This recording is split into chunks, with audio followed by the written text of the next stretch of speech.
Hi everybody, how you doing today? I hope you and your families are well. Welcome back. We are Economics Help Videos and our website econhelpvideos.com. We're trying to create some videos that will help people with understanding introductory economics, both introductory microeconomics and introductory macroeconomics.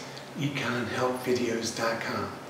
This first project has especially been dealing with demand and supply, and we're putting as many as possible of free videos out there dealing with demand and supply. See if it matches up with you and see if it works, because our philosophy is very, very old school and very low tech. I literally am sitting right now in the rooms of a building that we're using for offices. That was the original schoolhouse for this town that we're in. It's not so little anymore. And you know, I was been thinking about this for a long, long time. Hey, you gotta use your pen and paper and your copybook, right? Or your notebook. And maybe if you're going to be using just note paper, green for demand, here I am being silly in my colors, blue for supply. You maybe gotta get some graph paper, and when you see those ordered pairs in the table and you're not so great with graphs so you can't remember them, you gotta just sketch it out on the graph paper just to practice. You probably won't get a test question doing that, but the practice will give you the insight into how to do it. Does that make sense? So we gotta do this stuff by hand is our philosophy. You know, just like when your math teacher said, put the calculators away. Let's learn a few long division things by hand, right? Problems by hand. And then we'll know what the calculator's doing. Okay, and we're so silly with it, so low tech that it's almost silly, but we're doing it on purpose, right? Okay, so this video is demand and supply A, so demand and supply together, and we're just doing a change in demand and change in supply summary, okay? And Betsy's here. She's actually Elizabeth Rebecca, so sometimes we go, they have such different nicknames, Becky or Betsy. And of course, Jake, our photographer, and our other all-around genius assistant, Courtney, who sometimes goes by Corsley because that's the nickname our dad gave her. Those two guys are away doing some volunteer work, and we wish them well and we're so proud of them. But that means I gotta come behind the camera again in a couple minutes, and forgive me if I mess it up. Betsy's going to try and keep me on the straight and narrow. She's in the producer booth there. She's always here doing such great work. Okay, so if we decrease demand, remember on 4D, where we did the change in demand graphs, decreasing demand, shift left was on the left-hand side, right? 4D left. And we said the equilibrium results of a decreasing demand after we shift left from D1 to D3. D1 to D3, shift left. The equilibrium results are of a decrease in demand. Let me say that again. The equilibrium results of a decrease in demand, which is actually a shift left, are a decrease in equilibrium price. Remember the E word first. These are subscripts, E1 and E3. A decrease in equilibrium price and a decrease in equilibrium quantity. So that's the decrease in demand. So that's what we did here. We said, what's the change? Decrease in demand. So you may want to pause right now. This is the summary table that I'm going to do, and I'm just going to move it around here as I try to look at the different graphs.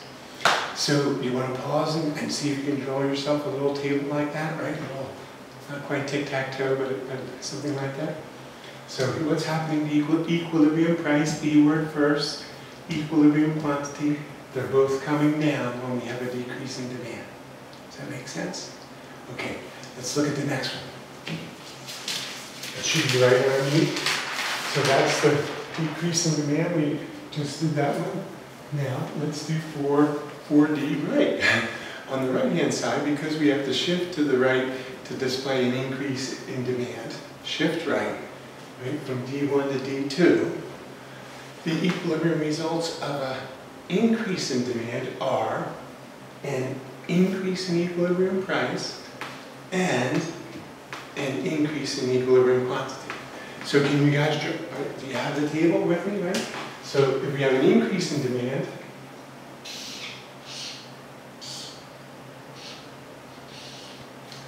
equilibrium price is going to rise or increase. And equilibrium quantity will also increase. Notice that they're the flip of each other, right? They better be. They're just the opposite. Okay, I'm going to move down on the supply stuff right now. Okay, so we'll do 4S. 4S for S for supply, left, and 4S right. Okay, so let me just do that real quick, line those guys up, and we'll fit them in the summary, and this will be a really quick video. How's it look? We got them in there? I think we're close. Okay, so let me bring down my summary sheet. Sorry for the low tech old school. I'm purposely trying to be low tech. I keep trying to mention that. Thank you for your patience with that. We're trying to do this on purpose, right? Okay, so shift left of the entire supply curve from S1 to S3 when we have a decrease in supply. So we would say the equilibrium results of a decrease in supply are an increase in equilibrium price and a decrease in equilibrium quantity. Okay? And doesn't that make logical sense? The model sort of matches up with how people would think, you know? If somehow the supply of something's being restricted, the price is going to go up. And there's just not going to be as much traded, right, or sold. Right? The equilibrium balancing amount is going to be small when we decrease supply. Then the opposite is going to happen, right, when we see what happens in a moment with the increase in supply. But let's write those results down. Decrease in supply, the equilibrium price is going to increase or rise, and the equilibrium quantity falls.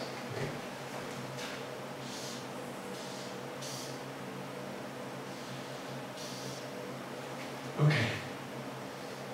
My arrow is getting a little too fancy there. Now let's switch and do the increase. Yes.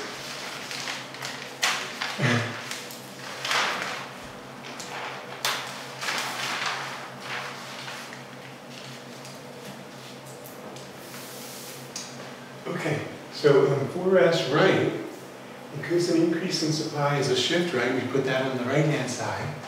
And we go from S1 to S2. Remember, I messed up one of my arrows. One of my assistants had their little sister here. She's smarter than all of us already, and so she helped us fix it. So the equilibrium results of an increase in supply, graphically illustrated by a shift right of the entire supply curve.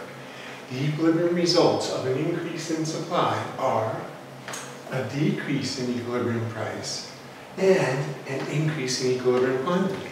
And doesn't that make sense? If there's a lot of supply of something, the pressure on price is going to come down and there should be more of it sold. Okay? So that's what we just are proving each time that we're matching our logic.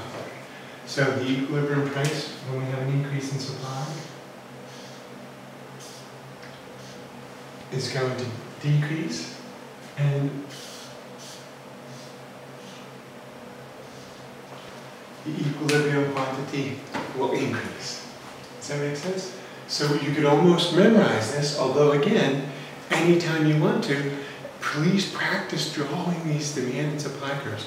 Supply can only change two ways. It can either increase or decrease, which would be with the increase a shift right, with the decrease a shift left. Same thing with demand. It can either be an increase in demand, shift right, or a decrease in demand, shift left. Remember, these phrases are all three-word phrases. Change in demand, 3 words. Increase in demand, 3 words. Decrease in demand, 3 words. Increase in supply, 3 words. Decrease in supply. Okay, you guys are getting it. Well, that's our quick little summary. And let me just do one more time here, reviewing. So you guys can pause this if you need to update, trying to get familiar with the terms. You should have these memorized by now. Oh, there's the website address. There's the Cartesian plane geometry space. We're in quadrant 1 again. Remember, you guys got to do steps 1 and 2 for me. And I'm going to help you with step 3. And here's what these videos are for. Some current or near future intro econ students, maybe some of my more advanced students, maybe some moms and dads reviewing stuff or looking at the material for the first time, some new material, and maybe even some high schoolers and middle schoolers. Okay, and then there's our summary, okay, of the photographs. And thank you very much for viewing the video, and I hope you and your families are doing well. We'll see you next time, okay? Thanks a lot. Bye-bye.